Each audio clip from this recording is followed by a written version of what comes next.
नमस्कार दोस्तों। तो आज दुबई की सुबह बहुत ही हसीन थी, लेकिन देखते देखते ये हसीन मौसम तूफान में तब्दील हो गया। जी हाँ, सुबह से दुबई में बारिश हो रही है। धीरे धीरे दोपहर होते होते बारिश तूफान में बदल गई और रात होते होते अभी ये आलम है कि पूरा दुबई पानी में डूब चुका है। जगह जगह रास्ते जाम हो चुके हैं, रास्तों पे पानी भर चुका है, गाड़ियां बंद हो चुकी हैं।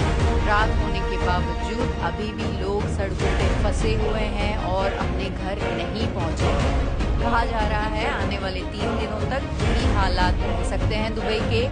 साथ ही दुबई के आस